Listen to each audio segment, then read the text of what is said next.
The sun was sinking low over Interstate 95, throwing long shadows across the cracked asphalt as Darius Carter gripped the steering wheel of his beat-up Ford Ranger. The truck coughed every few miles, as if it too was exhausted from the endless stretch of road and life's unrelenting weight. Darius, once a bright-eyed entrepreneur with dreams of building a logistics empire, now found himself broke, divorced, and drowning in debt after a string of failed business ventures and a recession that chewed him up and spat him out. All he had left was this truck, his dignity, frayed but intact, and a heart that, despite it all, still hadn't hardened.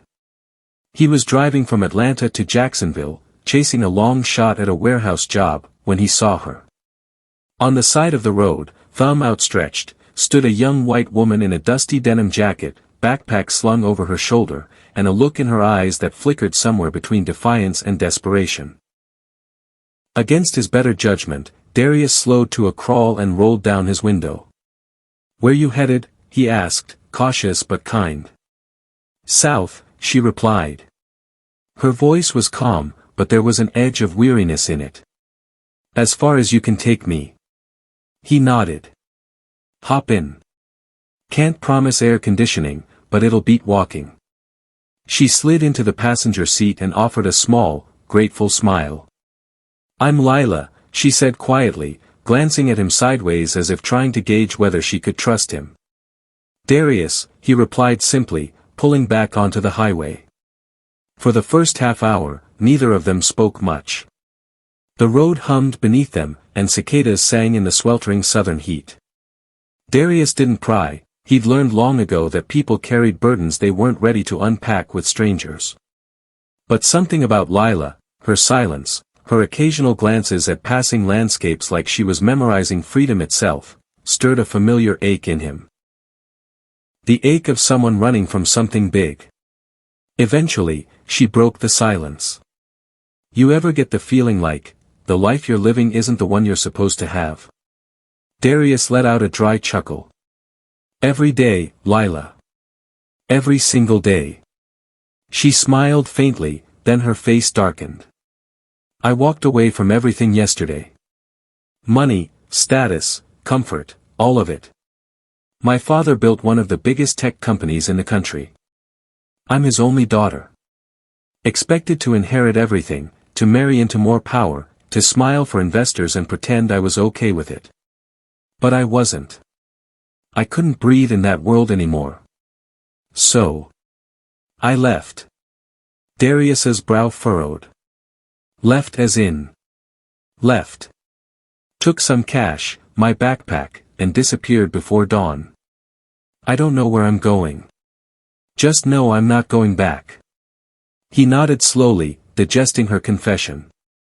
His life had unraveled for opposite reasons. He had wanted more, had risked everything to climb, only to fall. But her story, her courage to walk away from suffocation cloaked in silk and gold, hit him deeply. "That's brave," he said finally. "Most people stay trapped. Even when the chains are invisible." She looked out the window, blinking hard. "I don't feel brave. I just feel lost." They stopped at a rundown gas station at dusk. Darius offered to buy her something to eat with the last $10 in his wallet. She protested, but he smiled and said, "You're someone's daughter. Someone should be kind to you today." It wasn't much, 2 sandwiches and a pair of sodas, but they sat on the tailgate of his truck as the sky bruised purple, and for a moment, both of them forgot about their broken pasts. As night settled in, Lila fell asleep against the window, her face softened in the glow of passing headlights. Darius drove on, mind heavy. He thought of his mother, who'd raised him to believe that kindness was never wasted, no matter how little you had to give. He thought of his ex-wife, who had once believed in his dreams before life's storms had washed them away. He thought of all the people along his journey who had looked the other way when he was down and out. And as he glanced at Lila sleeping, someone who had everything yet nothing at all, he made a quiet decision. He'd get her to safety, even if it cost him more than he had left. By morning, they had crossed into Florida. Lila stirred awake, stretching and looking at him with a mixture of gratitude and guilt. You didn't have to take me this far, she murmured. Didn't have to, Darius replied, pulling into a small diner parking lot. But maybe I needed to. Inside the diner, over black coffee and pancakes neither of them could quite afford, Lila finally broke down. Tears streamed silently as she confessed how suffocating her life had been, the endless expectations, the hollow relationships, the gilded cage that everyone envied but no one understood. I just wanted to be seen, she whispered. Not as a dollar sign. Not as an heir. Just, as a person. Darius's throat tightened. He reached across the table, his rough, calloused hand enveloping hers. You are seen, Lila. I see you. In that moment, something shifted between them, an unspoken bond forged not by circumstance but by the universal human need to be understood, to be valued beyond what you owned or achieved.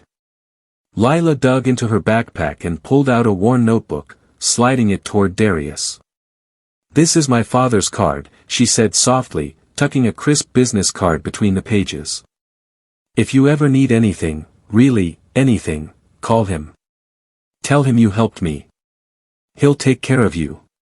He shook his head gently. I didn't do this for favors. I know, she said, her voice steady now. That's why you deserve one. They parted ways later that afternoon. Lila catching a bus further south, Darius watching her disappear into the crowd with a strange mixture of hope and peace swelling in his chest. He tossed the business card into his glove compartment, not expecting to ever use it. Weeks passed. The warehouse job fell through. His truck finally gave out. Bills stacked higher. One night, sitting in his dark apartment with eviction looming, Darius found the business card again. On a whim, and with nothing left to lose, he called. What happened next was nothing short of miraculous. Within days, Darius was flown to New York, where Lila's father met him personally.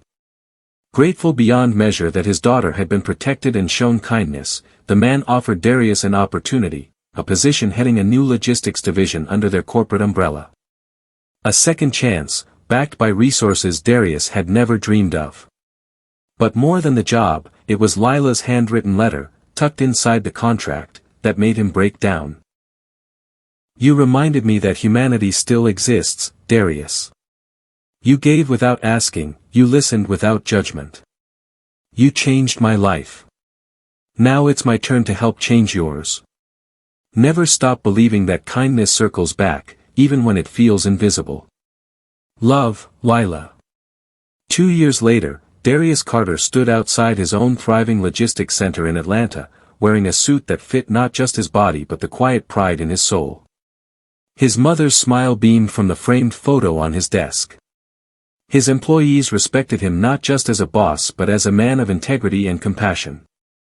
And every Christmas, without fail, a handwritten letter would arrive from Lila, now traveling the world as a humanitarian, using her inheritance to fund shelters, schools, and clinics, reminding him that two strangers on a lonely highway had saved each other when the world had almost forgotten them.